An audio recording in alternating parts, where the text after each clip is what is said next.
தேவன் நமக்கு அடைக்கலமும் பலனும் ஆபத்து காலத்தில் அனுகூலமான துணையுமானவர்.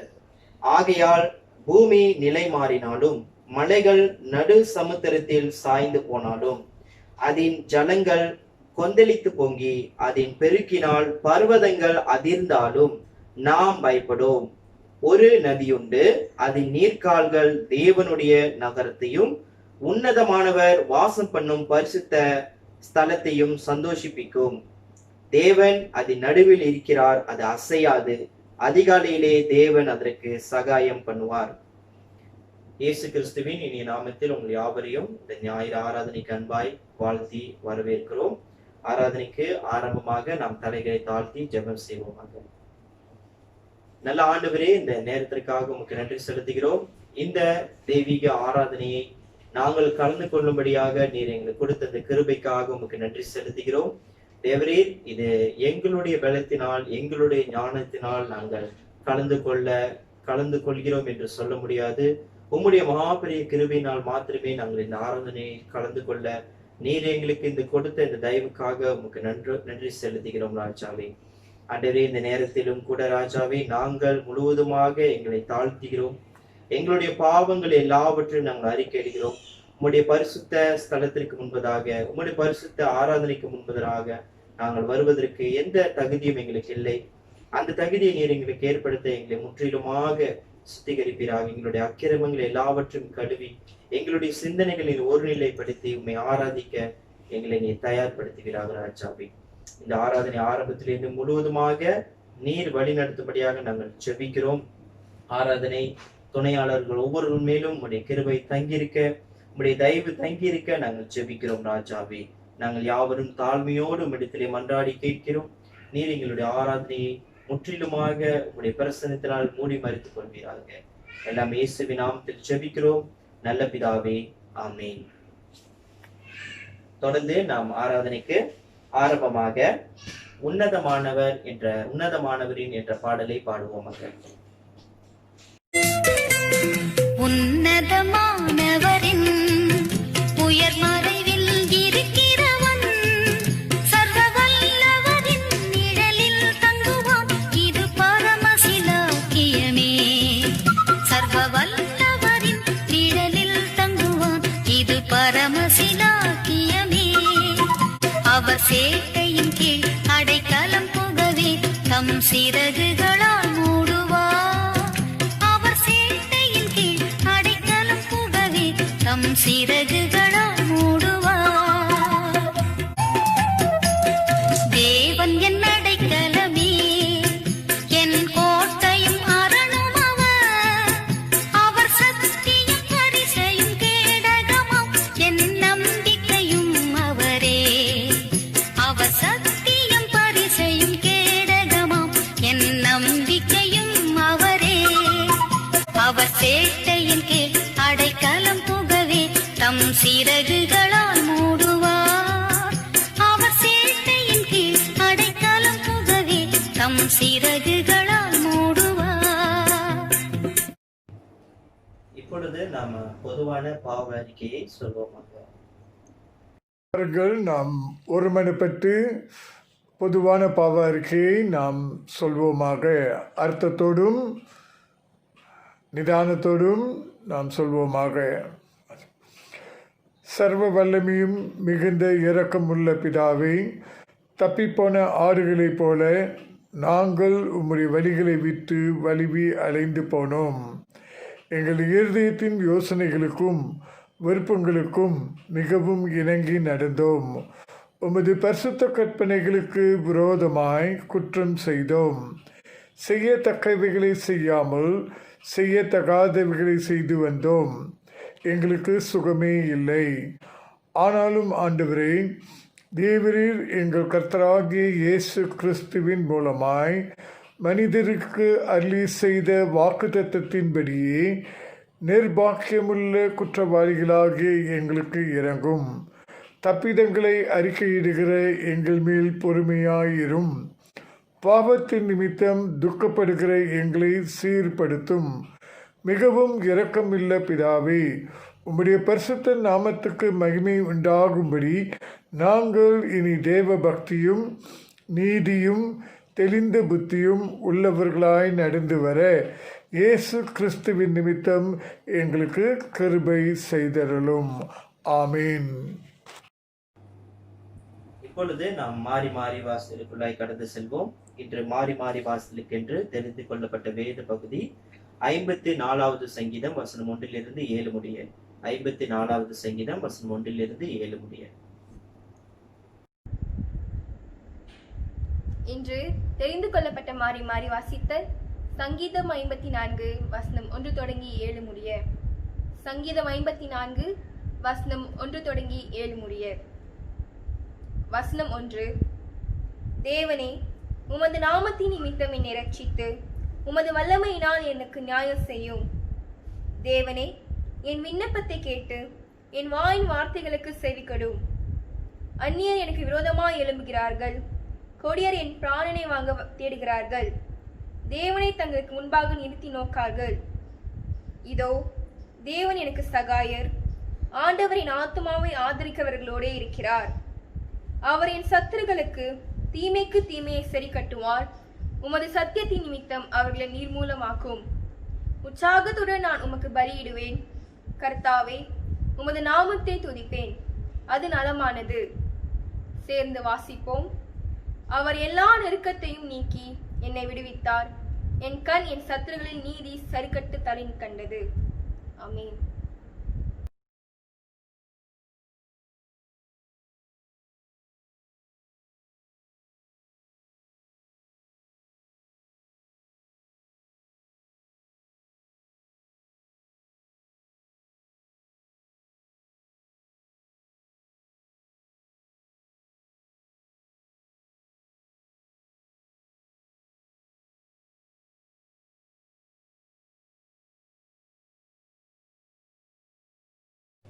இப்பொழுது நாம் ஒரு சில பாடல்களை பாடி கர்த்தரை துதிப்போமாக.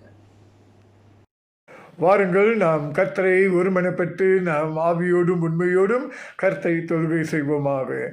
தேவனுக்கே மகிமை, தெய்வத்துக்கே மகிமை, தேவனுக்கே மகிமை, தெய்வத்துக்கே மகிமை. என்னை தேடி வந்து மீட்டவரே, தினமுமக்கே மகிமை.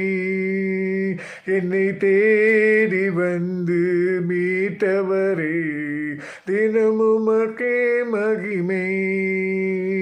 ஐயா வாழ்க வாழ்க, உம் நாமம் வாழ்க.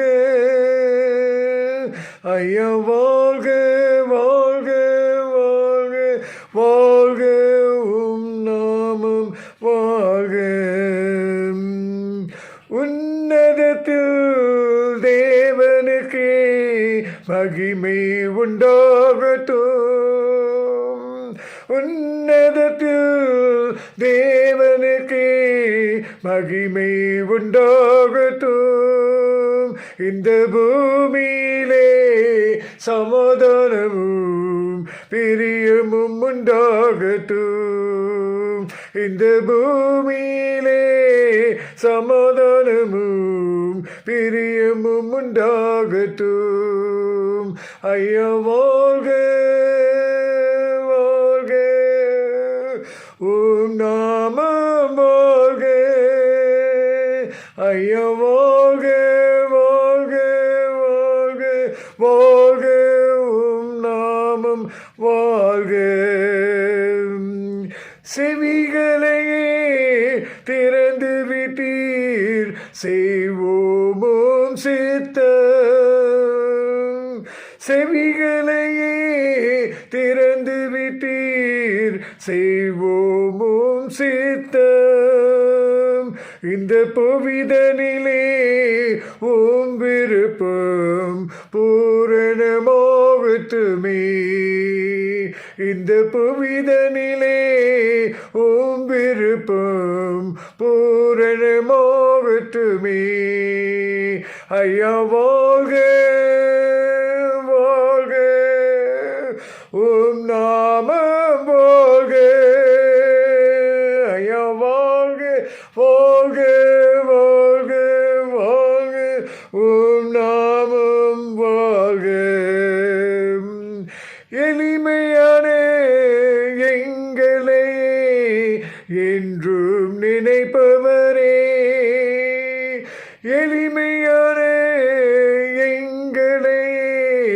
என்றும் நினைப்பவரே, உங்கள் ஒளிமயமே துணையாளரே, உள்ளத்தின் ஆறுதலே. எங்கள் ஒளிமயமே துணையாளரே, உள்ளத்தின் ஆறுதலே.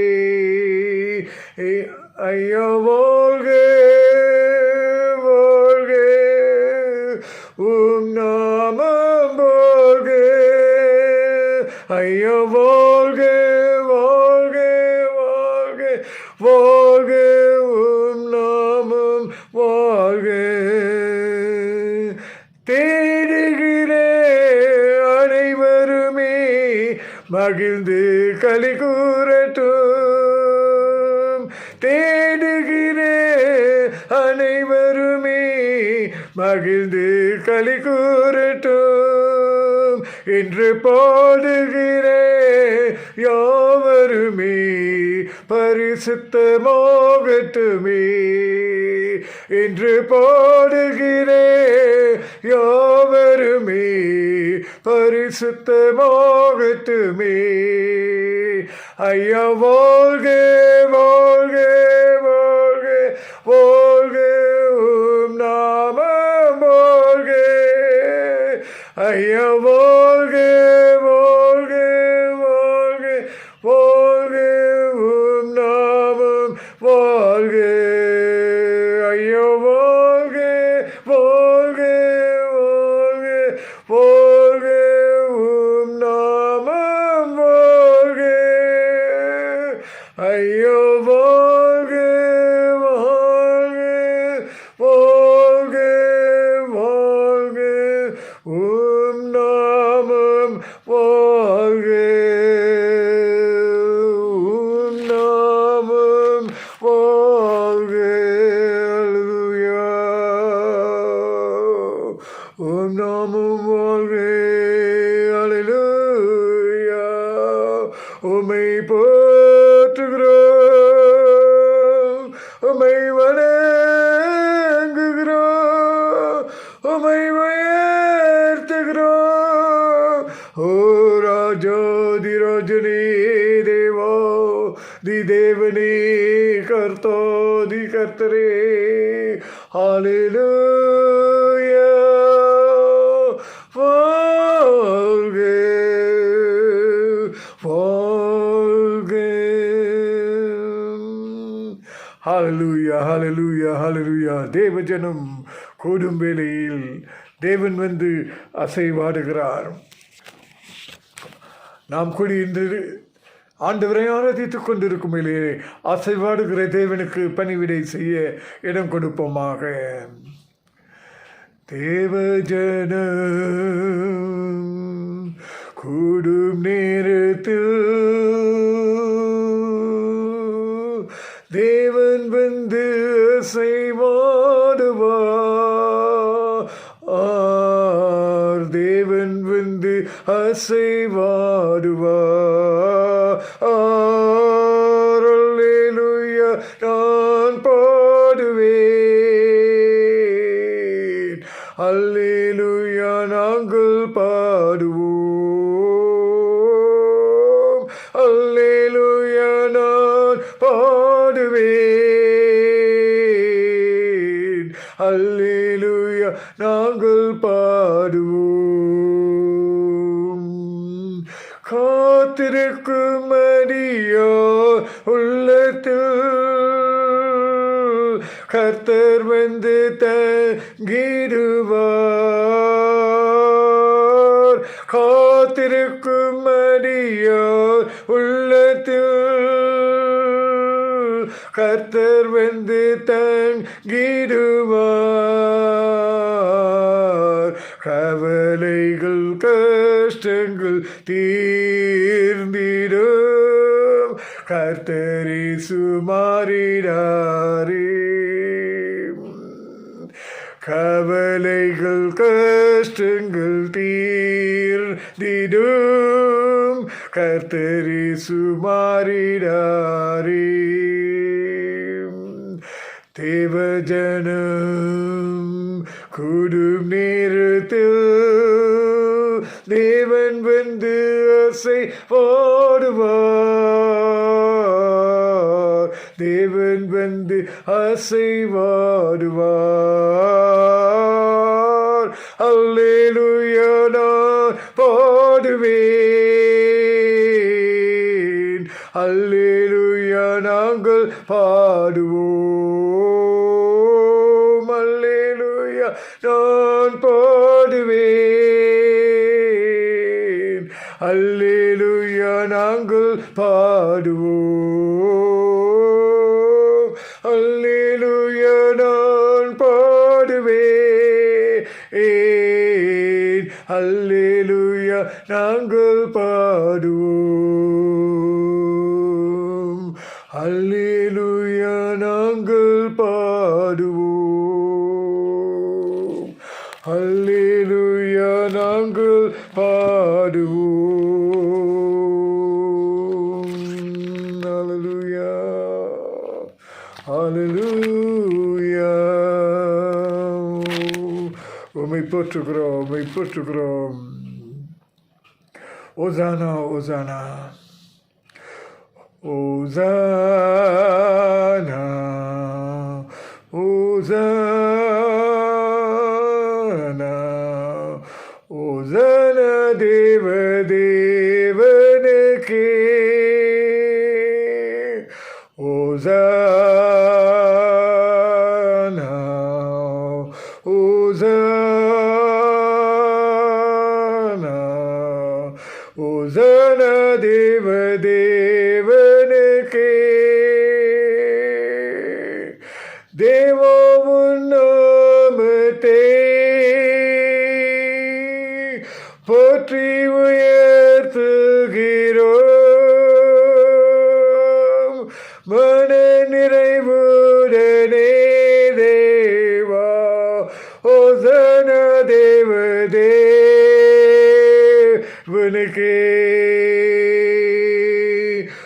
மகிமை மகிமை மகிமை ராஜராஜனுக்கே. மகிமை மகிமை மகிமை ராஜராஜனுக்கே.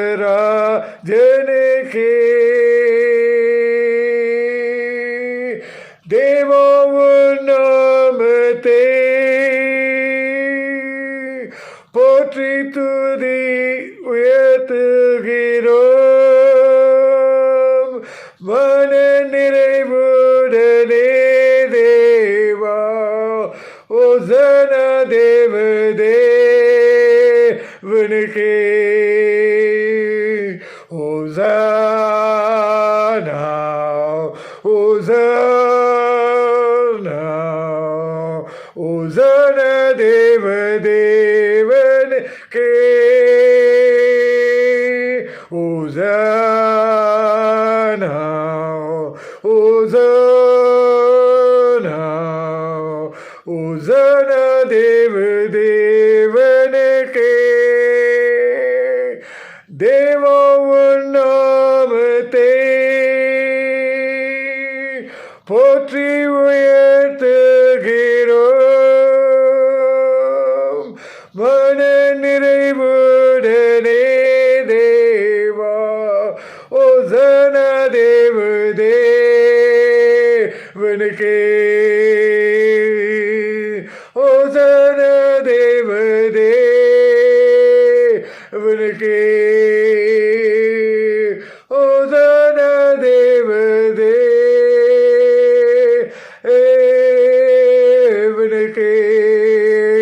அல்லேலூயா. ஓ அல்லேலூயா. நமஸ்கரிக்கிறோம். ஓசானா ஓசானா. உம்மை துதிக்கிறோம், உம்மை துதிக்கிறோம். ஹல்லேலூயா ஹல்லேலூயா ஹல்லேலூயா. தொடர்ந்து கர்த்தரை நோக்கி நாம் ஜெபிப்போம். கிருபையும் சத்தியம் நிறைந்த நல்ல ஆண்டவரே, இந்த பரிசுத்த ஓய்வு நாளிலே நாங்கள் உம்மை நோக்கி பார்க்கின்றோம். அப்பா, நீர் வல்லவர், நல்லவர், கிருபை நிறைந்தவர். இந்த காலகட்டத்தில் கர்த்தாவே, சபையாக நாங்கள் வேதனையோடும் துக்கத்தோடும் கஷ்டத்தோடும் இருக்கிறதை நீர் அறிகிறீர். கர்த்தாவே, நீர் முகத்தை பார்க்கிறவர் அல்ல, உள்ளத்தை ஆராய்ந்து அறிகிற தேவனாக இருக்கிறீர். ஆதலால் நாங்கள் உம்முடைய சமூகத்துக்கு திரும்புகின்றோம். அப்பா, நீர் இந்த வேளையிலே ஆளுகை செய்யும். உம்முடைய பிரசனம் எங்கள் மத்தியிலே இருக்கிறதுக்காக நன்றி. நீர் ஜீவனுள்ளவராக, வாக்கு மாறாதவராக, உண்மையுள்ளவராக, நீதியுள்ளவராக, உலக முடிவு பரியந்தமும் எங்களோடு கூட இருக்கிறதுக்காக நாங்கள் ஸ்தோத்திரிக்கிறோம், ஸ்தோத்திரிக்கிறோம், ஸ்தோத்திரிக்கிறோம், ஸ்தோத்திரிக்கிறோம். உம்முடைய பிரசனம் எங்களுக்கு ஆறுதல், உம்முடைய பிரசனம் எங்களுக்கு உறுதி, உம்முடைய பிரசனம் எங்களுக்கு தைரியம், உம்முடைய பிரசனம் எங்களை பாதுகாக்கும் என்று நாங்கள் நம்பி உம்மை வருகின்றோம். இதோ இந்த காலை வேளையிலும் கூட கர்த்தாவே, வந்து குடும்பமாக எங்கள் இல்லங்களிலே உம்மை தொழுகை செய்து கொண்டிருக்கும் வேளையிலும் கர்த்தாவே, குவாரண்டைன் மத்தியிலே குவாரண்டைன் செய்யப்பட்டிருக்கிற அங்கத்தினர்களோடு கூட நீர் சேர்ந்து கொள்வீராக. இந்த வேளையிலும் கூட அப்பா, உம்முடைய பிரசனம் பரிசுத்த ஆவியானவரை கொண்டு நாங்கள் உணர்ந்து கொள்ள, ருசித்து பார்க்க, உம்முடைய மெல்லிய குரலை கேட்க நீர் அனுக்கிரகம் செய்யுமாறு ஜெபிக்கின்றோம். ஹல்லேலூயா, ஹல்லேலூயா, ஹல்லேலூயா என்று உம்முடைய நாமத்தை நாங்கள் துதிக்கிறோம், போற்றுகிறோம், வணங்குகிறோம். ஆண்டவரே, நாங்கள் உம்மையே உயர்த்துகிறோம், உம்மையே சார்ந்து வந்திருக்கின்றோம். இந்த வேளையிலும் கூட சபை முழுவதுமாக, குடும்பமாக ஆண்டவரே, இரத்தத்தின் கோட்டைக்குள் மூடி மறைத்து பாதுகாத்துக் கொள்ளுமாறு ஜெபிக்கிறோம். சுகப்படுத்துகிற வசனத்தை அனுப்பி நீ சுகப்படுத்துமாறும் அழிவிலிருந்து காப்பாற்றுமாறு நாங்கள் கெஞ்சுகின்றோம். பரிசுத்த ஓய்வு நாளில் மன மகிழ்ச்சி நாள் என்று எண்ணுவாயானால் மெய்யாகவே மன மகிழ்ச்சி நாள் என்று சொன்னீரே, அது மன மகிழ்ச்சி நாளாக மாற எங்களுக்கு கிருபை செய்வீராக. ஆண்டவரே, இந்த நாளிலும் கூட எங்களை மறுபடியுமாக தத்தம் செய்கின்றோம், குடும்பமாக தத்தம் செய்கின்றோம், சபையாக தத்தம் செய்கின்றோம். கர்த்தாவே, நாங்கள் செய்த உமக்கு விரோதமாக செய்த பாவங்கள், குற்றங்கள், கவனக்குறைவுகளுக்காக மனஸ்தாபப்படுகிறோம், மனம் திரும்புகிறோம். ஆண்டவரே கர்த்தாவே, உணர்த்தியருளும். எங்கெங்கு நாங்கள் மாற வேண்டுமோ அது மாற நீ கிருபை தாரும். மறுபிறப்பின் அனுபவத்துக்குள்ளாக நாங்கள் உண்மையோடு காணப்பட எங்களோடு கூட பேசும், உற்சாகப்படுத்தும். இந்த வேளையிலும் கூட கவலையோடும் துக்கத்தோடும் இருக்கிற ஒவ்வொருவரையும் ஆற்றி தேற்றும். கர்த்தாவே, உறுதிப்படுத்தும். உம்மை நம்பினவர்கள் ஒருபோதும் வெட்கப்பட்டு போனது கிடையாது. உம்மை தேடினவர்களுக்கு ஒரு நன்மையும் குறைவுபடாது என்று சொன்னீரே. அதன் பிரகாரமாக நாங்கள் உம்மையே நாடி தேடி வருகின்றோம். கிருபை கூர்ந்து வழி நடத்துமாறு செபிக்கின்றோம். குறிப்பாக கர்த்தாவே, ஸ்லாங்கூர் மாநிலத்தில் இந்த வாதையானது ஒரு கட்டுப்பாட்டுக்குள் வருவதற்கு இயேசுவின் நாமத்தில் நாங்கள் ஜெபிக்கின்றோம். ஒருமனப்பட்டு நாங்கள் ஜெபிக்கிறோம். ஒரு குறைவான கட்டுப்பாட்டுக்குள் நின்று எல்லோரும் விடுதலை பெற்று சுகம் பெற நீ உதவி செய்யுமாறு செபிக்கின்றோம். கர்த்தாவே, எங்களுடைய சபை ஊழியங்களையும் கரங்களை ஒப்புக்கிறோம். இந்த ஆண்டு எவ்விதமாக செயல்புரிய வேண்டும், பணிவிட செய்ய வேண்டும். ஆண்டவரே, நீர் எங்களுக்கு கற்றுக்கொடும். அநேக காரியங்கள் நாங்கள் சற்று அறியாதவர்களாக இருந்தாலும் பரிசுத்த ஆவியானவருடைய உதவியை கொண்டு, வழிநடத்துதலை கொண்டு, ஆலோசனையை கொண்டு நாங்கள் செயல்புரிய, பணிவிடை செய்ய நீ கிருபை செய்யுமாறு ஜெபிக்கின்றோம். இந்த வேளையிலும் கூட ஆண்டவரே, நீர் ஆளுகை செய்யும். ஆண்டவரே, உம்முடைய நாமம் மகிமைப்படட்டும். கர்த்தாவே, இந்த நாளிலும் கூட ஆராதனை மூலமாக உம்முடைய நாமம் மகிமைப்படட்டும். நீர் பேசும் அப்பா, நீர் பேசும். உம்முடைய வார்த்தையை நாங்கள் கேட்க ஆயத்தமாக இருக்கின்றோம், வாஞ்சியாக இருக்கின்றோம், தாகத்தோடு இருக்கின்றோம். நீர் பேசி எங்களை உற்சாகப்படுத்தும், எங்களை பலப்படுத்தி உறுதிப்படுத்துமாறு நாங்கள் கெஞ்சுகின்றோம். தொடர்ந்தப்பா, நீர் உடைய நாமத்தை மகிமைப்படுத்திக் கொள்ளும். மாநாட்டுக்காகவும் நாங்கள் செபிக்கிறோம். மாநாட்டு தலைவருக்காகவும், எக்ஸ்கோக்காகவும், போதகர்களுக்காகவும், ஊழியர்களுக்காகவும், உக்ரைன் குழுவுக்காக நாங்கள் செபிக்கிறோம். மாகாண ரீதியிலே மாகாண கண்காணிப்பாளருக்காகவும், மாகாண திட்டமிடும் கூட்டங்களுக்காக நாங்கள் செபிக்கிறோம். இவைகள் யாவும் உம்முடைய சித்தத்தின்படி நடந்தேற நாங்கள் ஒப்புக் கொடுக்கின்றோம். கர்த்தாவே, தொடர்ந்து மலேசியா தேசத்தை உம்முடைய கருத்திலே கொண்டு வருகின்றோம். அரசியல் ரீதியிலே எடுக்கப்பட்ட தீர்மானங்களுக்காக நாங்கள் வருகின்றோம். நீதியோடும் நியாயத்தோடும் உம்முக்கு பயந்து உம்முடைய சித்தத்தின்படி நடக்க நாங்கள் ஒப்புக் கொடுக்கின்றோம். தொடர்ந்து வழி நடத்தி காத்துக்கொள்ளும். இந்த ஆராதனையிலும் கூட எங்களை ஆசீர்வதியும். எங்களோடு கூட இடைப்படும். முகமுகமாய் தரிசிக்க உடைய பிரசனத்திலே களி கூற நீர் கிருபை தாரும். ஜீவனுள்ள வசனம் எங்கள் உள்ளான மனிதனோடு பேச நாங்கள் ஒப்புக் கொடுக்கின்றோம். வழி நடத்தும், காத்துக்கொள்ளும், ஆசீர்வதியும். இயேசுவின் நாமத்தில் ஜெபிக்கிறோம் பரிசுத்தமுள்ள பிதாவே, ஆமென். கர்த்தர் சொல்லிக் கொடுத்த ஜெபத்தை நாம் ஒருமனப்பட்டு சொல்வோமாக. பரமன்றிருக்க எங்கள் பிதாவே, உடைய நாமம் பரிசுத்தப்படுவதாக, உடைய ராஜ்யம் வருவதாக, உடைய சித்தம் பரலோகத்திலே செய்யப்படுகிறது போல பூமியிலும் செய்யப்படுவதாக. அன்றைய ஆகாரத்தை எங்களுக்கு தாரும். எங்களுக்கு விரோதமாக செய்து நாங்கள் மன்னிக்கிறது போல எங்கள் குற்றங்களையும் எங்களுக்கு மன்னியும். எங்களை சோதனை பிரேஸ் பண்ணாதபடி தீமையை ரட்சித்துக் கொள்ளும். ராஜ்யம் வல்லமையும் மகிமையும் என்றென்றும் உண்டு. ஆமேன், ஆமேன். தொடர்ந்து நாம் மான்கள் நீரோடே என்ற பாடலை பாடி கர்த்தருக்கென்று காணிக்கையும் தசம பாகத்தையும் செலுத்துவோமாக. மான்கள் நீரோடை வாஞ்சித்து கதரும் போல் தேவனே, எந்தன் ஆத்துமவும் உம்மை வாஞ்சித்து கதறுதே. தஞ்சமே நீர், அடைக்கலம் நீர், கோட்டையும் நீர், என்றும் காப்பீர். தஞ்சமே நீர், அடைக்கலம் நீர், கோட்டையும் நீர், என்றும் காப்பீர். மான்கள் நீரோடை வாஞ்சித்து கதரும் போல் தேவனே, எந்தன் ஆத்துமவும் உம்மை வாஞ்சித்து கதறுதே. ஆத்தும கலங்குவதே, நேசரை நினைத்திடுவார்.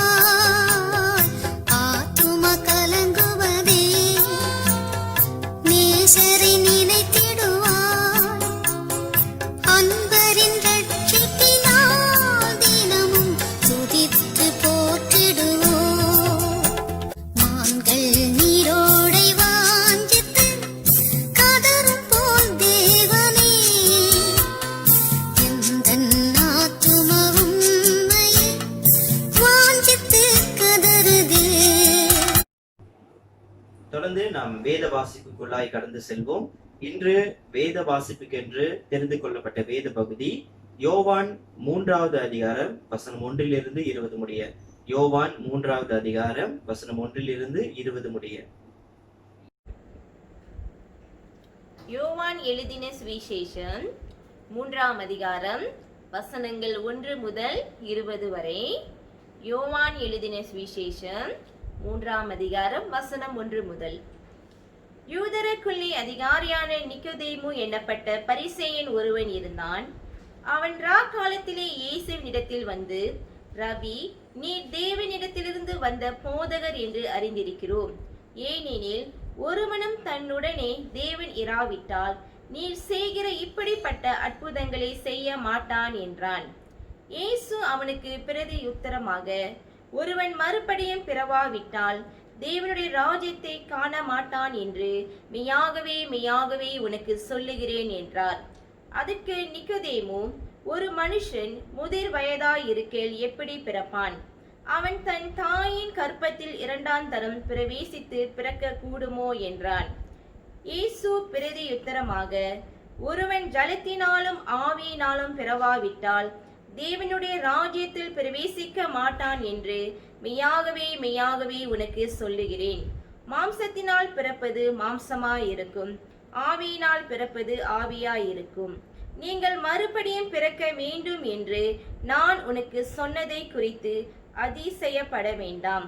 காற்றானது தனக்கு இஷ்டமான இடத்திலே வீசுகிறது, அதன் சத்தத்தை கேட்கிறாய், ஆகிலும் அது இன்ன இடத்திலிருந்து வருகிறதென்றும் இன்ன இடத்துக்கு போகிறதென்றும் உனக்கு தெரியாது.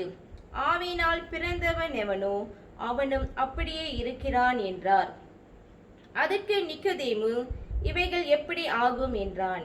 இயேசு அவனை நோக்கி, நீ இஸ்ரவேலில் போதகனாயிருந்தும் இவைகளை அறியாமல் இருக்கிறாயா?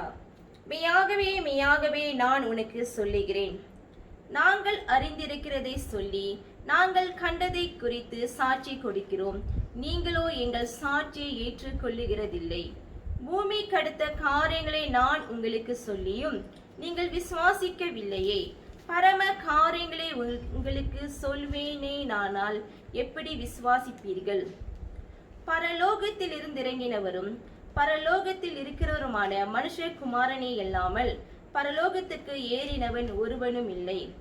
சர்ப்பமானது மோசையினால் வனாந்தரத்திலே உயர்த்தப்பட்டது போல மனுஷகுமாரனும் தன்னை விசுவாசிக்கிறவன் எவனோ அவன் கெட்டு போகாமல் நித்திய ஜீவனை அடையும்படிக்கு உயர்த்தப்பட வேண்டும்.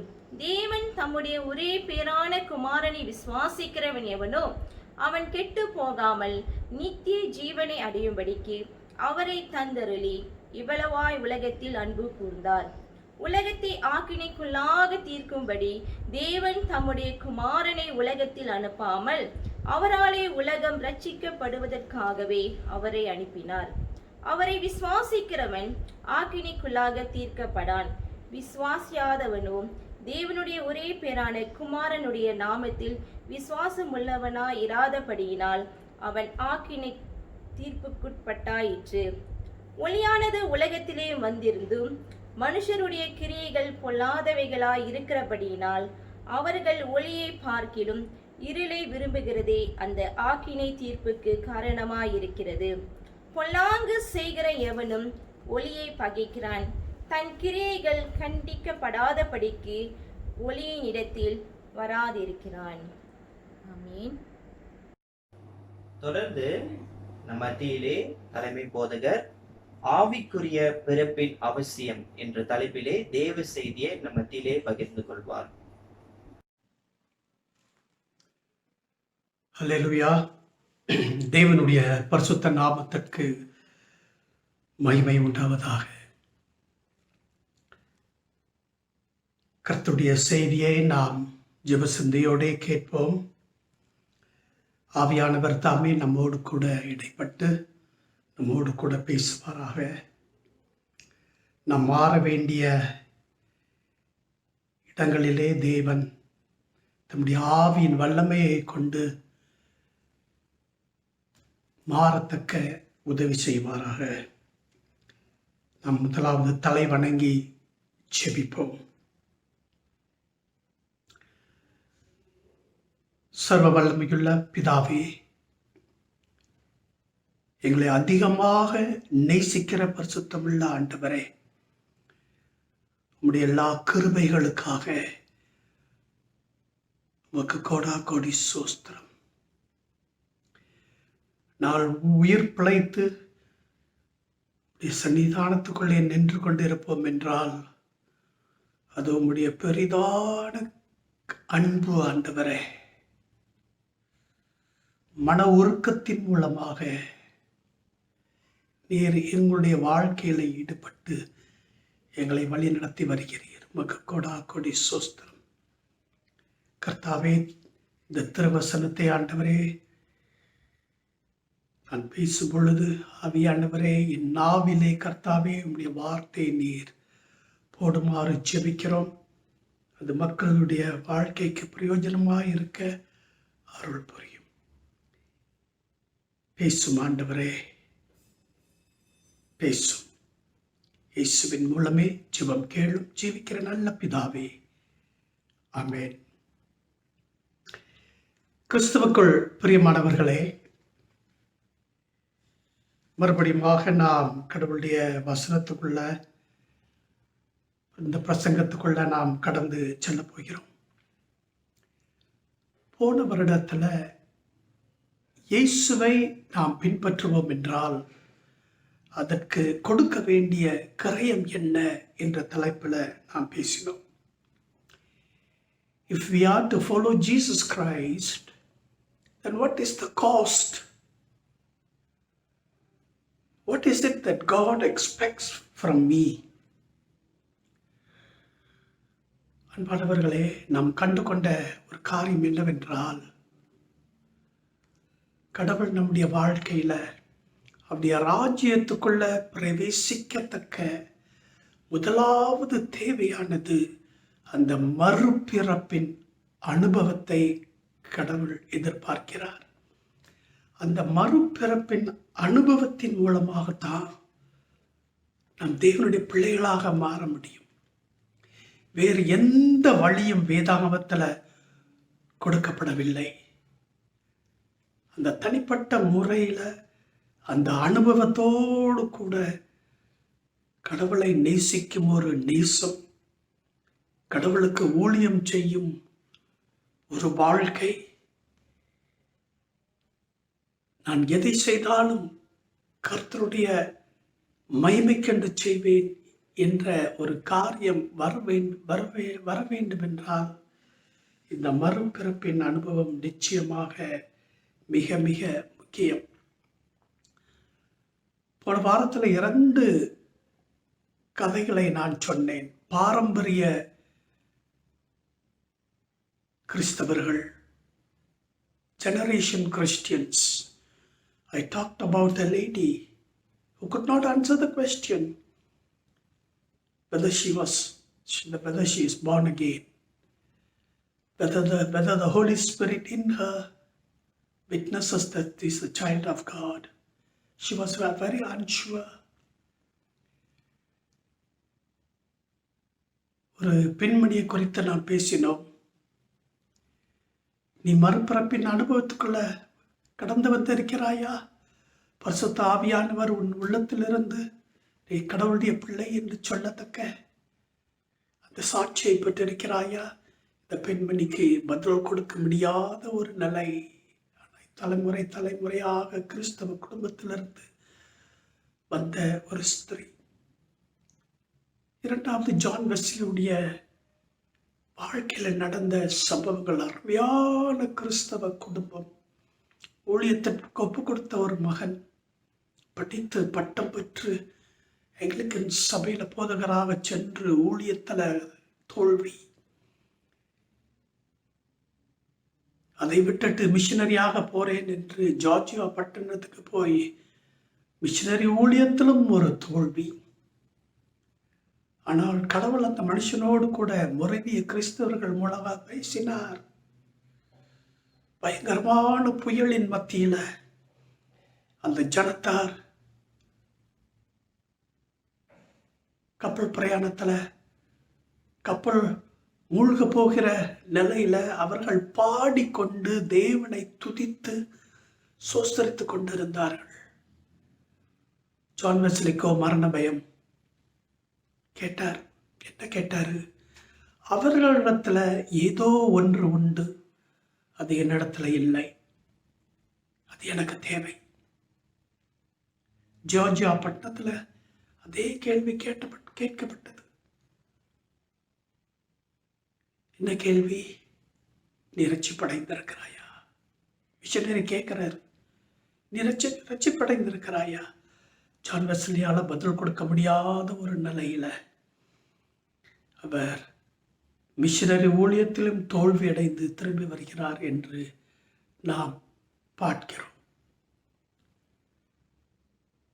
நாம் பரம்பரை கிறிஸ்தவர்களாக இருந்தால் மட்டும் போதாது. ஆனால் கடவுளோடு கூட ஒரு புதிய ஆவிக்குரிய அனுபவத்துக்குள்ள வரும் பொழுதுதான் நாம் மாறுவோம். நம்முடைய குணாதிசயங்கள் மாறும், நம்முடைய ஊழியம் மாறும், தேவன் நம்மை வல்லமையாக பயன்படுத்துவார். அந்த நான் சாக வேண்டும். ஜான் வெஸ்லியுடைய வாழ்க்கையை நம்ம பார்க்கும் பொழுது அன்பானவர்களே, கடைசியில் கடவுளை தேட ஆரம்பித்தார். ஒரு நாள் ஒரு ஜெபக்குழுவில் தேவ ஆவியானவர் அந்த மகனை நிரப்பினார் என்று நாம் பார்க்கிறோம். கர்த்தாவே, அன்பானவர்களே, நம்முடைய வாழ்க்கை எப்படி இருக்கிறது? என் கிறிஸ்தவ ஜீவியத்தை நான் ஏனோ தானோ என்று ஜீவித்துக் கொண்டிருக்கிறேனா? அல்லது ஒரு ஒப்பு கொடுத்தலோடு கூட தேவன் அழைத்த அழைப்புக்கு பாத்திரவான்களாக நாம் ஜீவித்துக் கொண்டு சாட்சியுள்ள பிள்ளைகளாக சாட்சி கொடுக்கிறோமா? இந்த நாளிலே மறுபிறப்பின் அனுபவத்தின் தேவை, அதை குறித்து நாம் பார்க்க போகிறோம். The necessity of spiritual birth. The necessity of spiritual birth. Let me ask a question to you all. Is it wrong to be religious? ஒரு கேள்வியோடு ஆரம்பிக்க ஆசிக்கிறேன். ஒரு மத பற்றுள்ள மனுஷனாக நான் ஜீவிப்பது தவறா? ஆம்.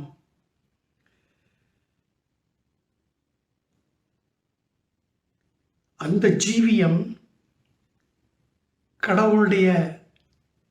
கடவுளை அறியாதபடிக்கு, கடவுளுடைய சித்தத்தை அறியாதபடிக்கு, கடவுளுடைய வழிகளை அறியாதபடிக்கு, கடவுளுடைய வல்லமையை அறியாதபடிக்கு நம்மை தடை பண்ணும் என்றால் மதப்பற்ற நம்முடைய வாழ்க்கைக்கு ஒரு தடையாக இருக்கிறது.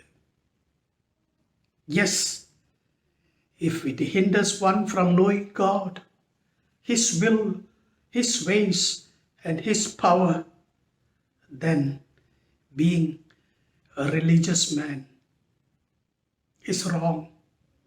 Yes, if it hinders one from being God dependent,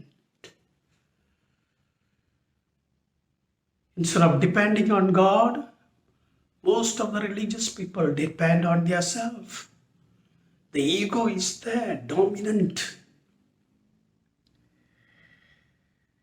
கடவுளை சார்ந்திராதபடி என்னுடைய மதப்பற்று எனக்கு தடையாக இருக்கும் என்றால் நான் மதப்பற்றுள்ளவனாக இருப்பதில் என்ன பிரயோஜனம்?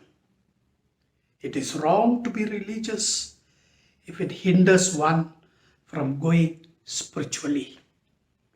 மதப்பற்றுள்ளவனாக இருந்து ஆவிக்குரிய ஜீவியத்தில் வளர்ச்சி அடையாமல் இருக்கும் என்றால் நான் மதப்பற்றுள்ளவனாக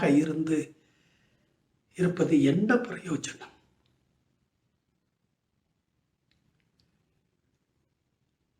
It is wrong to be religious if that very religious life hinders me from knowing God, being dependent on God, and growing spiritually. The scribes and the Pharisees were very, very religious people. But Jesus Christ used very, very harsh words about them. He called them whitewashed graves, blind leading the blind, brood of vipers, hypocrites. பரிசேயர்கள், சதிசேயர்கள், வேதபாரகர்கள், இவர்களை கடவுள் ரொம்ப கடினமான வார்த்தையினால என்ன செஞ்சாரு? அவர்களை கடினமான வார்த்தைகளினால் அவர்களை வர்ணித்தார். வெள்ளையடிக்கப்பட்ட கல்லறையே, குருடருக்கு வரி காட்டும் குருடர்களே, விரியன் பாம்பு குட்டிகளே, மாயமாலக்காரர்களே என்று கடவுள் கடினமான வார்த்தையினால் இந்த மக்களை வர்ணித்தார் என்று நாம் பார்க்கிறோம். ஆனால் எல்லா பரிசேயர்களும் அவ்விதமாக இல்லை. But one thing that we should understand is that not all Pharisees were what Jesus described them to be. Some of the Pharisees were wonderful people. And with that we come to the story of Nicodemus. நிக்கோதேமு என்ற ஒரு மனிதனை குறித்து நாம் பார்க்க போகிறோம். Nicodemus was a Pharisee. Nicodemus was a fine man. நிக்கோடிமஸ் எப்படிப்பட்ட ஒரு மனிதன்? சிறந்த மனிதன், அருமையான ஒரு மனிதன். A man who embodied the best of our culture, education, ethics and piety. இந்த மனுஷனில் நம்ம பார்ப்பது என்னவென்றால், சிறந்த கலாச்சாரத்தை இவர் கை கொண்டார், சிறந்த கல்வியுடையவர், சிறந்த நல்லொழுக்கமுடையவர், பக்தி நிறைந்தவர். இவைகளெல்லாம் இருந்தும் நிக்கோதேமு ஆவிக்குரிய ரீதியில தோல்வியை கண்டார் என்று நாம் பார்க்கிறோம். Nicodemus had everything, yet he was a failure spiritually. Deep down in his heart, there was a vacuum. இருதயத்தின் ஆழத்தில் ஒரு வெறுமையை அவர் உணர்ந்தார். இருதயத்தின் ஆழத்தில் சமாதானம் இல்லை.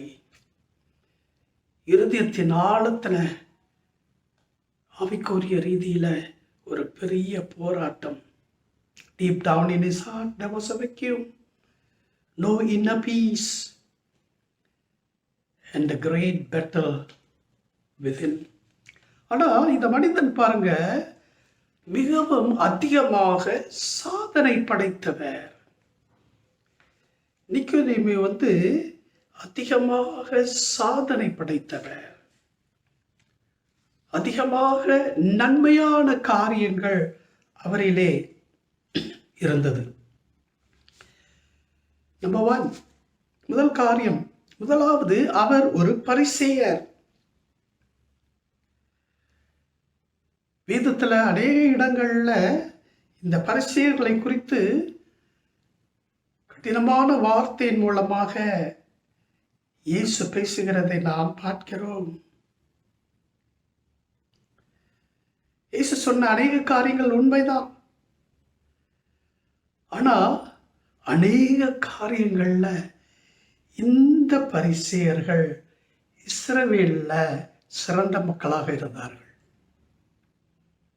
What is said about them is true, and yet in many ways they were probably the best people in Israel. As a Pharisee, Nicodemus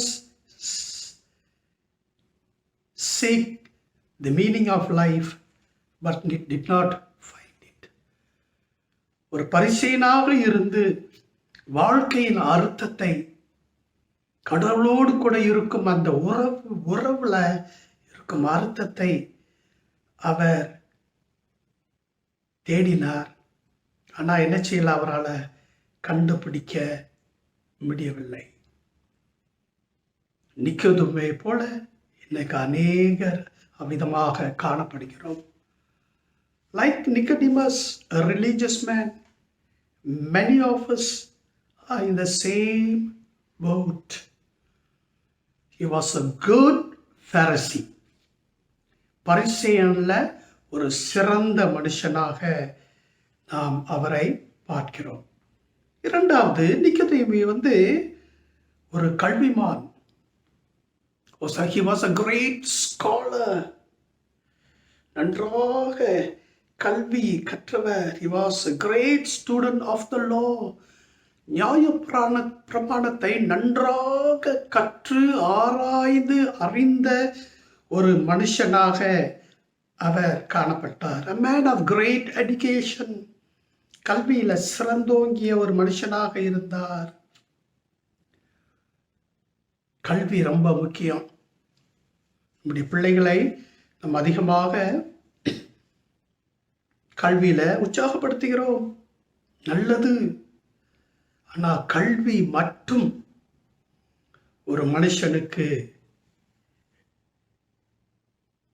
நிம்மதி கொடுக்காது, விடுதலை கொடுக்காது. We have been told by many that education is the means to solve world's problem. உலகத்தின் பிரச்சனைகள் எல்லாவற்றையும் தீர்க்கத்தக்க கல்வி ரொம்ப முக்கியம் என்று அநேகர் கூறுகிறார்கள். அநேக பெற்றோர்கள் பிள்ளைகளுக்கு அதிகமாக கல்வியை கொடுத்து ஆவிக்குரிய ஜீவியத்தை கொடுக்காதபடி அவர்களை இழந்து போனார்கள் என்று நாம் பார்க்கிறோம். ரட்சிப்படையாத ஒரு நிலையில அவர்கள் அங்கும் இங்குமாக அலைந்து திரிவதை நாம் பார்க்கிறோம். Many parents have concentrated so much on education that they forgot to give God to these children. And many children cannot even face a simple problem. ஒரு பிரச்சனை வந்துச்சுன்னா அதை எதிர்கொள்ள முடியாத ஒரு நிலையில தப்பிதமான வழிகளை அவர்கள் எடுப்பதை நம்ம என்ன செய்யறோம், பார்க்கிறோம். கல்வி முக்கியம், பிள்ளைகள் நன்றாக படிக்கணும். ஆனால் இந்த கல்வியோடு கூட கடவுளை விட்டுறக்கூடாது. கடவுளை அறிகிற அறிவை நம்ம என்ன செய்யக்கூடாது, விட்டுவிட கூடாது. இந்த மனுஷன் நியாயப்பிரமாணத்தை நன்றாக கற்றுக்கொண்டிருந்த ஒரு மனுஷன்தான். கடவுளுக்கும் அவனுக்கும் இருந்த அந்த தொடர்புல ஏதோ ஒரு குறை இருந்தது. மூன்றாவது, நிக்கோதேமியை பார்க்கும் பொழுது அவன் ஒரு அரசியல்வாதி. வேதவசனம் சொல்லுது, அவன் யூதர்களை அரசாண்ட ஒரு மனுஷன் என்று சொல்லப்படுகிறது. He was the ruler of the Jews. Nicodemus was a member of the Sanhedrin Council, the highest legislative body in Judaism. Israel அந்நியர்கள் மூலமாக பிடிபட்டு இருந்த போதிலும் இந்த யூதர்கள் தங்களுக்குள்ளே ஒரு ஆளும் குழுவினரை நினைச்சிருந்தாங்க, வைத்திருந்தார்கள்.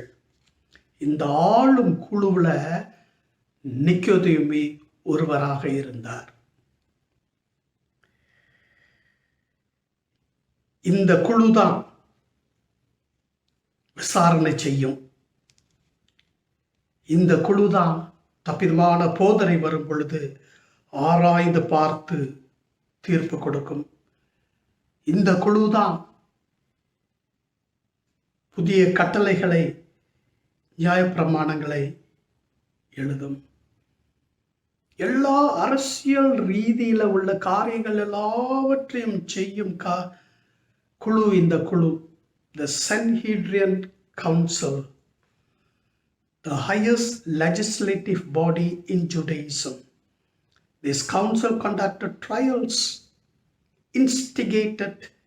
investigated heresies, wrote law, and carried most of the official dealings. And Nicodemus was a member of this governing body. What a great privilege to be in this legislative body. நான்காவது, நிக்கோதேமு ஒரு சிறந்த குடும்பத்திலிருந்து வந்தவர் என்று நாம் பார்க்கிறோம். ஜோசபஸ் யூத சரித்திரத்தை எழுதுகிறவர். யூத சரித்திரத்தை எழுதுகிற இந்த ஜோசபஸ் ஒரு குடும்பத்தை குறித்து அவருடைய சரித்திர புத்தகத்தில் எழுதியிருக்கிறார்.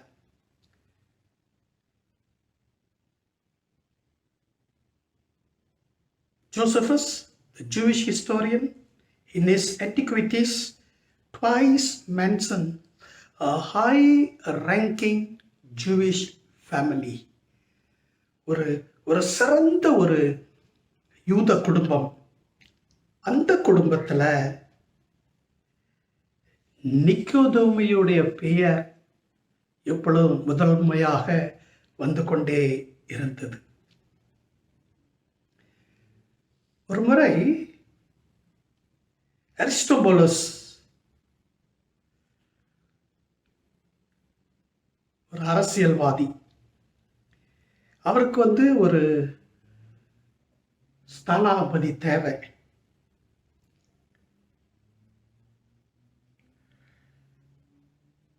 ரோம அரசாங்கத்திற்கு இந்த ஸ்தானாபதியை அனுப்ப வேண்டும். Aristobulus needed an ambassador to the court of Pompey, the Roman emperor. And it was Nicodemus who was chosen to be the ambassador to the Roman emperor. அனுப்பப்பட்டது யாரு? நிக்கோதேமியு தான் என்ன செய்தாரு? அனுப்பப்பட்டார் என்று நாம் பார்க்கிறோம். இயேசு கிறிஸ்து இந்த நிக்கோதேமியை 5வது ஒரு குணாதிசயத்தை வெளிப்படுத்துகிறார். நீ இஸ்ரவேலுக்கு ஒரு போதகனாக இருக்கிறாய், அப்படி இருந்தும் இது உனக்கு தெரியவில்லையா? What a great opportunity to serve people. கடவுளுக்கு சேவை செய்வது ஒரு பெரிய ஆசீர்வாதம். இஸ்ரவேலின் போதகன், இந்த தகுதியும் அவர் பெற்றார்.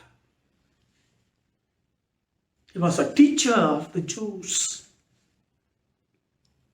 Many people had been taught by him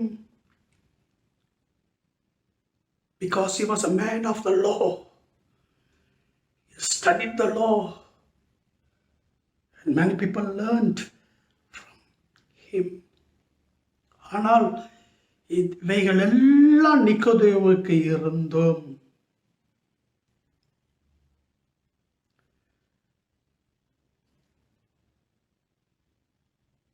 அவன் தேவனை அறியவில்லை.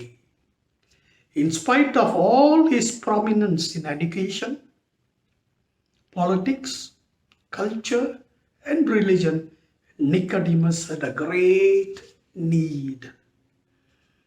இவைகளெல்லாம் இருந்த இந்த 5 அருமையான காரியங்கள் நிக்கோதேமியுடைய வாழ்க்கையில இருந்தும் அவன் தேவையுள்ளவனாக காணப்பட்டான். அந்த தேவை என்ன தெரியுமா? அவன் கடவுளை அறிந்து கொள்ள வேண்டும். நியாயப்பிரமாணத்தின் மூலமாக அவ்வளோ படிச்சும் அவனால் கடவுளை அறிந்து கொள்ள முடியவில்லை. அந்த கடவுள் இல்லாத ஒரு நிலையில தான் அவன் வாழ்க்கையில சந்தோஷம் இல்லை.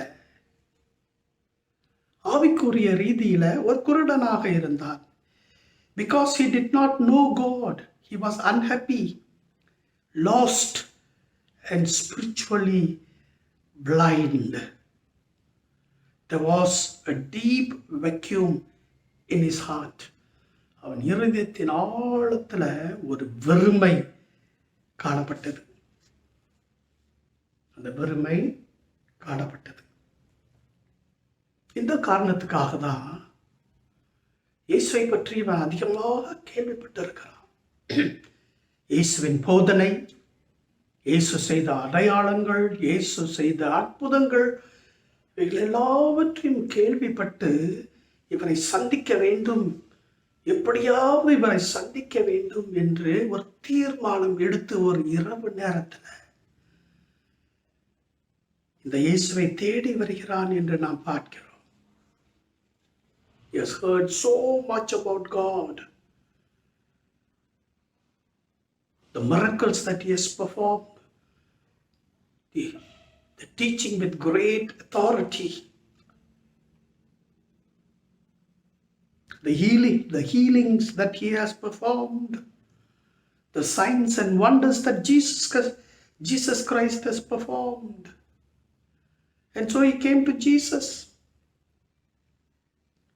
He said, Rabbi, we know that you are a teacher come from God.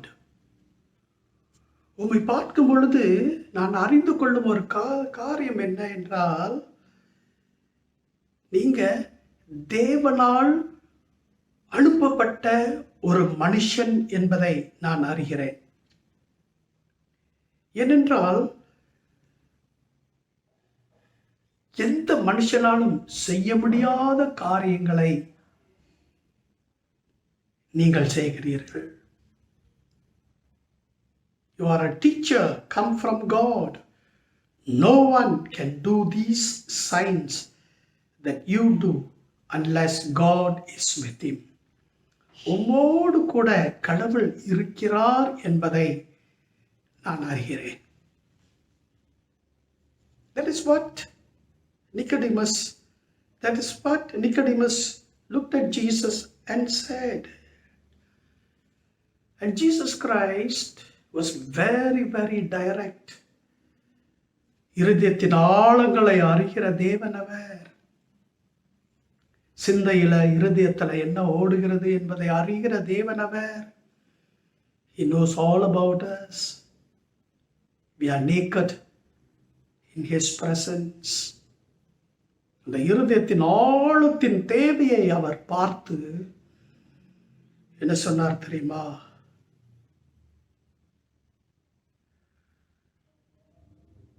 நீ மறுபடி பிறக்க வேண்டும். இந்த மறுபிறப்பின் அனுபவம் இல்லாதபடி பரலோக ராஜ்யத்திற்கு செல்ல முடியாது. Unless you are born again, you cannot enter or cannot see the kingdom of God. And there Nicodemus revealed his ignorance concerning spiritual life. He said, how can a man go into his mother's womb and born the second time? எப்படி ஒரு மனிதன் மறுபடி தன்னுடைய தாயின் கற்பத்துக்குள்ள போய் மறுபடி பிறக்க முடியும்?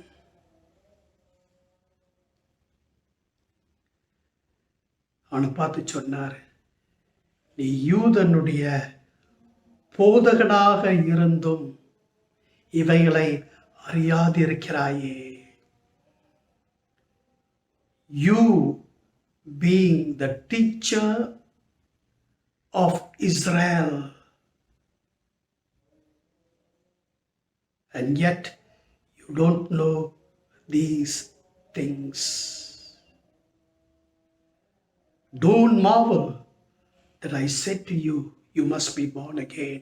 ஆச்சரியப்படாத, நீ மறுபடி பிறக்க வேண்டும் என்று சொல்வதை கொண்டு நீ ஆச்சரியப்படாத.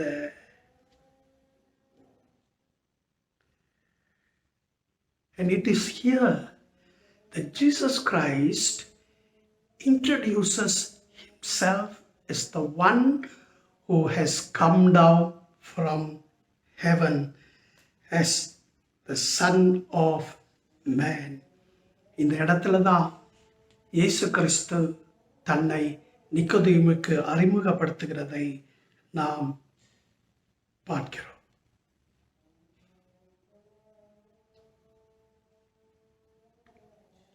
He tells Nicodemus, spiritual birth is a mystery. It is like the wind. It comes and it goes.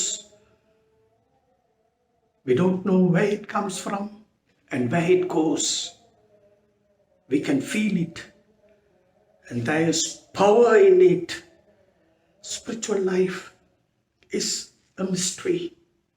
ஆவிக்குரிய ஜீவியம் இந்த காற்றை போல, அதை நம்மளால பார்க்க முடியல.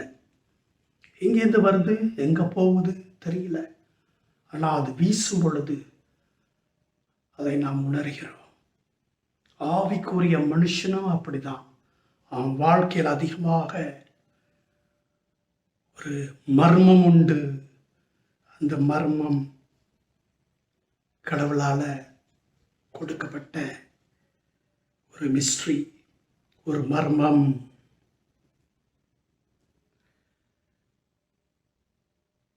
நீ இஸ்ரவேலின் போதகனாக இருந்து இவைகள் எல்லாவற்றையும் அறியாதபடி இருக்கிறாயே. அப்பதான் இயேசு தன்னைத்தானே நிக்கோதேமுக்கு வெளிப்படுத்துகிறார் என்று பார்க்கிறோம்.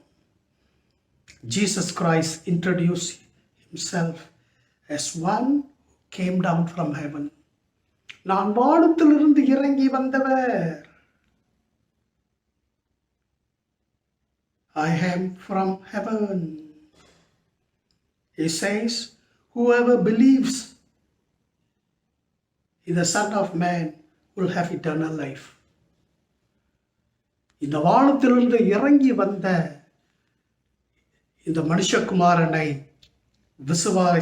விசுவாசிக்கிறவனுக்கு நித்திய ஜீவன் உண்டு என்று அவர் சொன்னார். நிக்கோதேமுக்கு தான் அவர் சொன்னது.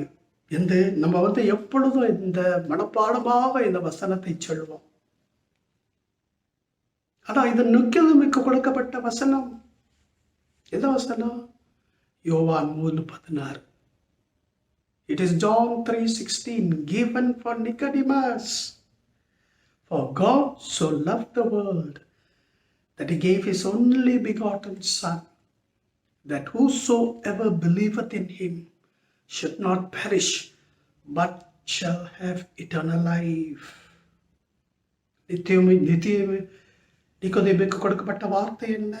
தேவன் தம்முடைய ஒரே பேரான குமாரனை விசுவாசிக்கிறவன் எவனோ அவன் கட்டு போகாமல் நித்திய ஜீவனை அடையும்படிக்கு அவரை தந்தருளி இவ்வளவாய் உலகத்தில் அன்பு கூர்ந்தார்.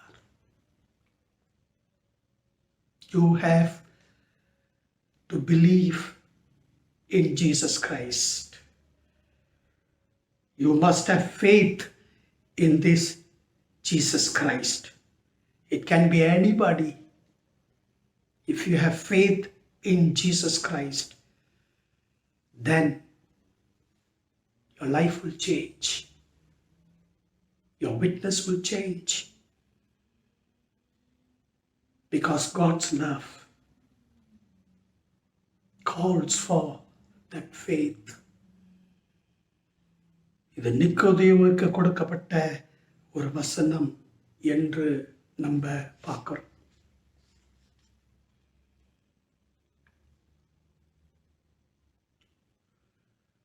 Did Nicodemus accept Jesus Christ? The Bible does not say.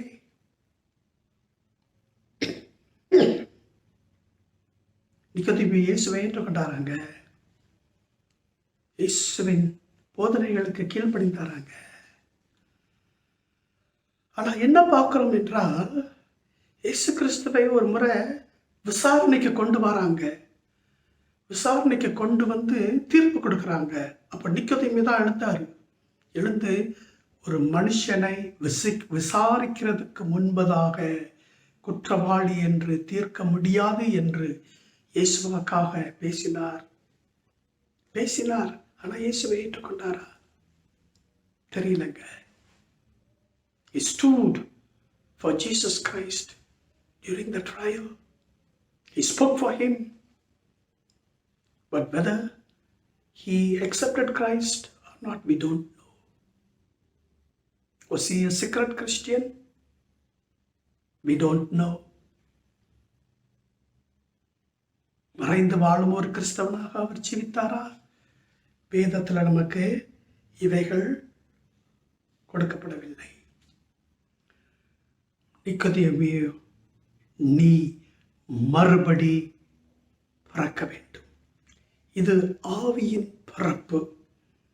இந்த ஆவியின் பிறப்பு வரும் பொழுதுதான் கொரிந்தியர் புத்தகத்துல 2ஆம் அதிகாரம் 10ஆம் வசனத்திலிருந்து 12ஆம் வசனத்தை நம்ம வாசிக்கும் பொழுது,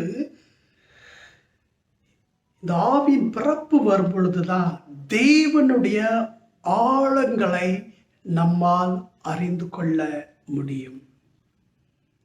It's only when we come through the born again experience can we understand the mysteries of God.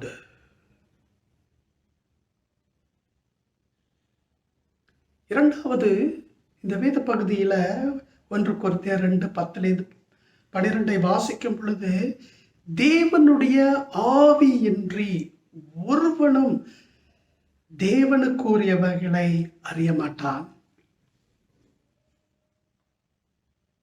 இன்னைக்கு அதிகமாக நம்ம போதிக்கிறோம். ஆனா தேவனுடைய ஆவி ஒரு மனுஷனுக்கு இல்லாமல் இருக்கும் என்றால் எப்படி போதித்தாலும் அது அவனுக்கு புரியாது. ஆனால் தேவனுடைய ஆவி ஒரு மனுஷனுக்குள்ள இருக்கும் பொழுது ஆவியானவர் நமக்கு என்ன செய்வாரு? விளக்கங்களை கொடுப்பார், போதனைகளை கொடுப்பார். And so the spiritual birth is very, very important. You want to know the mysteries of the kingdom of God? God will reveal this to those who are filled with the Spirit. யாருக்கு கடவுள் வைத்திருக்கும் மர்மங்கள் வெளிப்படும்? ஆவியால் நிரப்பப்பட்ட மனுஷனுக்கு மட்டுமே இது வெளிப்படுமே தவிர வேற யாருக்கும் கொடுக்கப்படாது. 3 விதமான மக்கள் இருக்கிறாங்க. ஜென்மஸ்வாபம் உள்ளவன். ஜென்மஸ்வாபம் உள்ளவன் அவனை எங்கேயும் சேர்த்து கொள்ள முடியாது. கடவுளை புறம்பே தள்ளி ஜீவிக்கிற ஒரு மனுஷன், கடவுளுக்கு தன்னுடைய வாழ்க்கையில இடம் கொடுக்காத ஒரு மனுஷன், கடவுள் இல்லை என்று சொல்லுகிற மனுஷன். இரண்டாவது, மாம்சத்துக்குரிய மனுஷன். ஆண்டவரை ஏற்றுக்கொள்கிறான், ஆனா அதை ஏற்றுக்கொள்ளும் அந்த நிலையில முழுமையான ஒப்பு கொடுத்தல் இல்லை. எப்ப பார்த்தாலும் விழுந்து விழுந்து விழுந்து விழுந்து போகிறான். தேவனை தன்னுடைய வாழ்க்கையின் மூலமாக வேதனைப்படுத்தும் ஒரு மனுஷனாக காணப்படுகிறான். A very nominal Christian without the Spirit of God controlling his life to give a victorious Christian life. ஜென்மஸ்வாபம் உள்ளவன், மாம்சத்துக்குரியவன், மூன்றாவது ஆவிக்குரிய மனுஷன். இந்த ஆவிக்குரிய மனுஷன்தான் கடவுளுடைய சிந்தையை கொண்டு வைத்து தன்னுடைய ஊழியத்தை செய்வார். It is the Spirit of God that gives us the mind of God.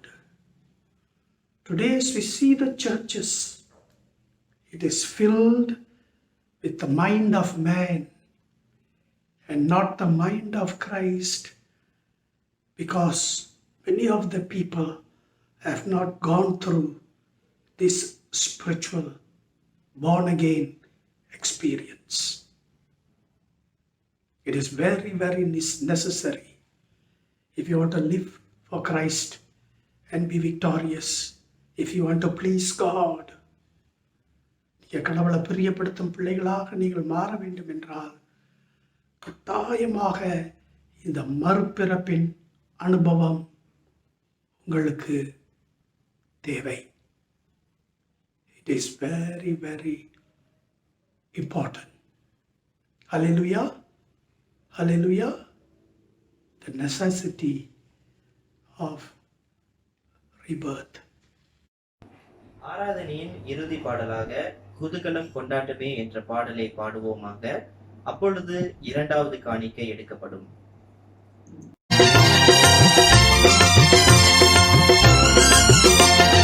குதூகலம் கொண்டாட்டமே என் இயேசுவின் சன்னிதானத்தில், குதூகலம் கொண்டாட்டமே என் இயேசுவின் சன்னிதானத்தில், ஆனந்தம் ஆனந்தமே என் அன்பரின் திருப்பாதத்தில், ஆனந்தம் ஆனந்தமே என் அன்பரின் திருப்பாதத்தில்.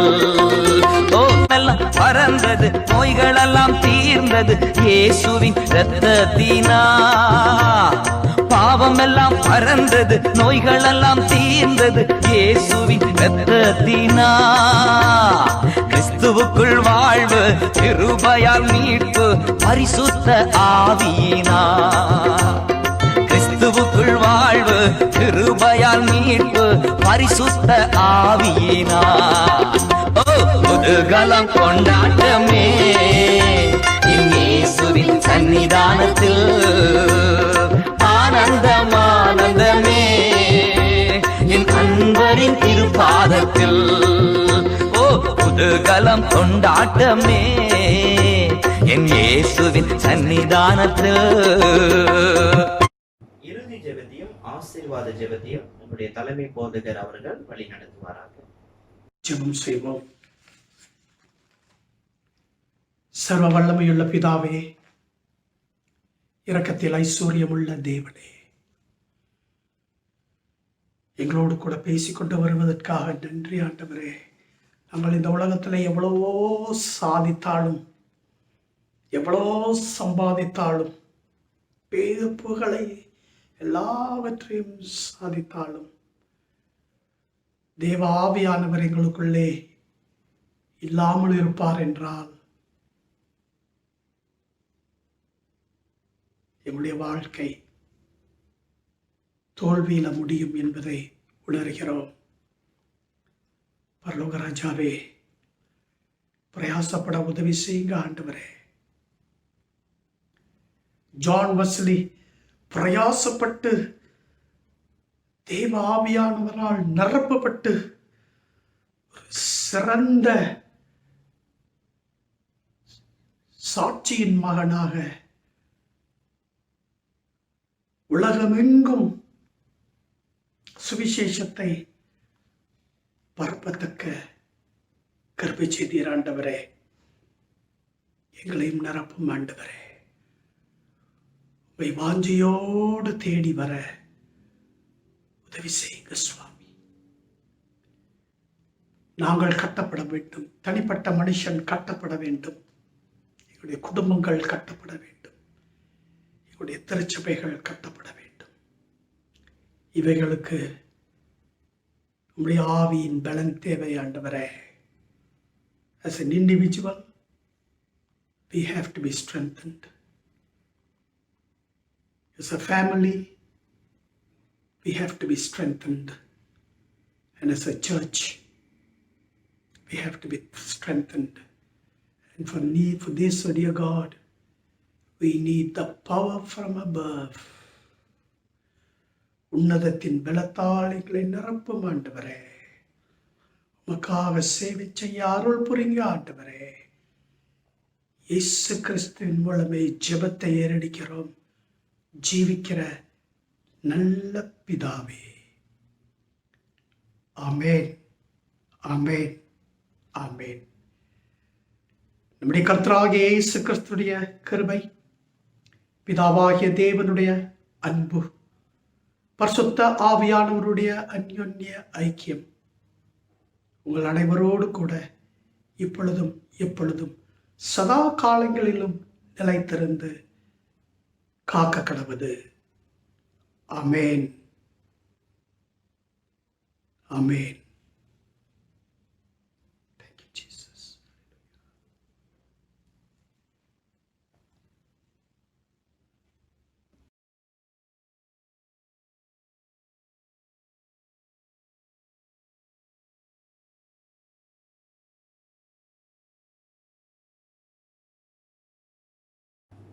தொடர்ந்து அறிவிப்புகளை போதகர் அவர்கள் பகிர்ந்து கொள்வார். இயேசு கிறிஸ்துவின் இனிய நாமத்தில் உங்கள் யாவரையும் வாழ்த்துகின்றேன். இந்த பரிசுத்த ஓய்வு நாளிலே தலைமை போதகர் திரு டேவிட் தர்மக்கன் சார்பாகவும் வடியின் சார்பாகவும் உங்களை யாவரையும் வீடுகளில் ஆராதிக்கின்ற ஒவ்வொரு குடும்பத்தினருக்கும் மனமார்ந்த நன்றியையும் வாழ்த்துதலையும் தெரிவித்துக் கொள்கின்றோம். பிரியமானவர்களே, நாம் தொடர்ந்து இந்த ஆண்டு தேவனை தேடுவோம், தேவ மகிமையை தேடி உலகத்துக்கு உப்பாகவும் வெளிச்சமாகவும் இருங்கள் என்ற தலைப்பிலே நாம் இந்த ஆண்டை நாம் அனுசரிப்போம். நம்மளுடைய சபைக்கென்று இயேசு கிறிஸ்துவை பின்பற்றி கீழ்ப்படியுங்கள். இயேசு கிறிஸ்துவை பின்பற்றி கீழ்ப்படியுங்கள். Just follow and obey Jesus will be our church theme. பிரியமானவர்களே, இந்த காலகட்டத்தில் குறிப்பாக நம்முடைய சபையில் அநேகர் COVID-19 டிடெக்டட் என்று கேள்விப்படுகின்றோம். 24ஆம் தேதி ஆராதனையிலிருந்து 3ஆம் தேதி ஆராதனை கலந்து கொண்ட சகோதர சகோதரிகள் தயவு செய்து இன்னும் மருத்துவ பரிசோதனைக்கு செல்லாமல் இருப்பீர்கள் என்றால் தயவுசெய்து நீங்கள் சென்று சோதித்து சுகமாக இருக்கிறீர்கள் என்று டாக்டர் மூலமாக நீங்கள் பெற்றுக்கொள்ளுங்கள். அப்படி இல்லை என்றால் நீங்கள் கட்டாயமாக குவாரண்டைன் செய்யப்பட வேண்டும்.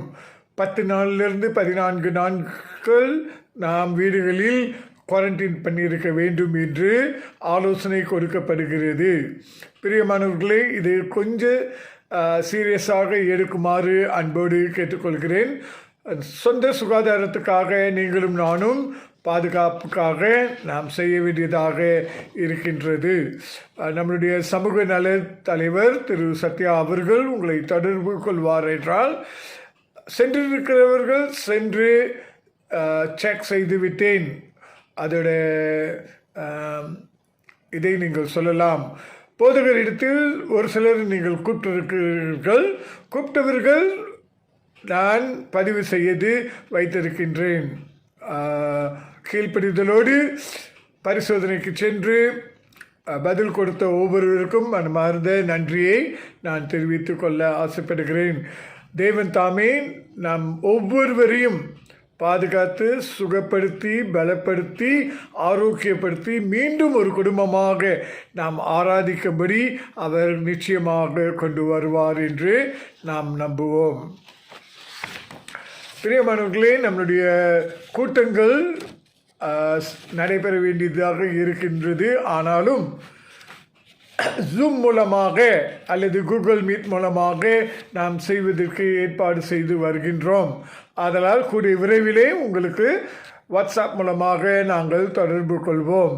எல்லா ஏஜென்சிஸ், எல்லா ஊழிய தலைவர்கள் ஆயத்தமாக இருக்குமாறு அன்போடு கேட்டுக்கொள்ளப்படுகிறீர்கள். நம்முடைய திட்டமிடும் கூட்டம் இந்த ஆண்டு எவ்விதமாக நாம் செயல்பட வேண்டும் என்பது நாம் ஜூம் மூலமாக அல்லது கூகுள் மீட் மூலமாக நாம் வைப்போம். அதேபோல் வெள்ளிக்கிழமை ஜெப கூட்டத்தையும் நாம் ஜூம் அல்லது கூகுள் மீட் மூலமாக செய்வதற்கு ஏற்பாடு செய்து வருகின்றோம். கர்த்தர் தாமே நமக்கு உதவி செய்வாராக. நம்முடைய சபையிலே இந்த ஆண்டிலே சங்கிலி ஜெபம் ஆரம்பிக்கமானது. கடந்த வாரத்தில் புதன்கிழமையிலிருந்து சனிக்கிழமை வரை 4 நாட்கள் அனுசரித்த ஒவ்வொருவருக்காக நான் மனமார்ந்த நன்றியை நான் தெரிவித்துக் கொள்கின்றேன். ஒவ்வொரு வாரமும் வியாழக்கிழமை சங்கிலி ஜெப நாளாக அனுசரிப்போம். வருகிற வாரத்திலிருந்து வியாழக்கிழமை நாம் சங்கிலி ஜெபம் அனுசரிப்போம். புதன்கிழமை இரவு உங்களுக்கு ஜெப குறிப்புகள் அனுப்பப்படும்.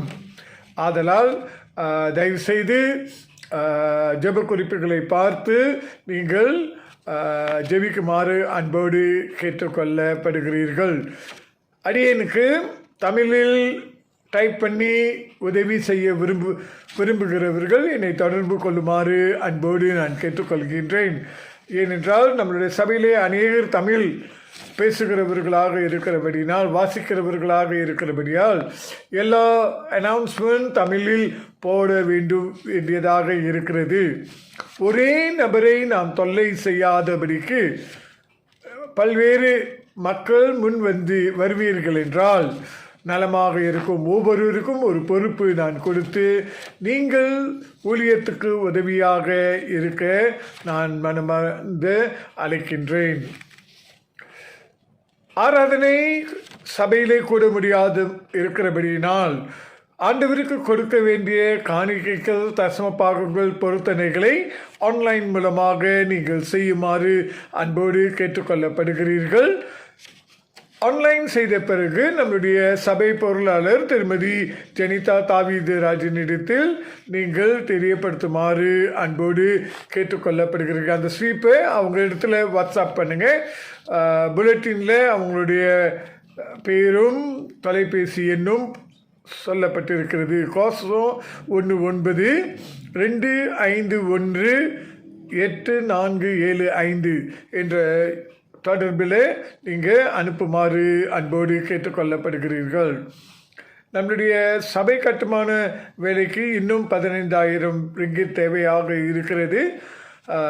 நம்மில் யாராகிலும் உதவி செய்ய முன் வந்தால் உதவி நிதியாக அல்லது சாஃப்ட் லோனாக கொடுக்க விரும்பினால் நீங்கள் நம்முடைய ஃபைனான்ஸ் சேர்மன் திரு ஜெயசுதாஸ் சின்னப்பன் அவர்களை தொடர்பு கொள்ளுமாறு அன்போடு கேட்டுக்கொள்ளப்படுகிறீர்கள்.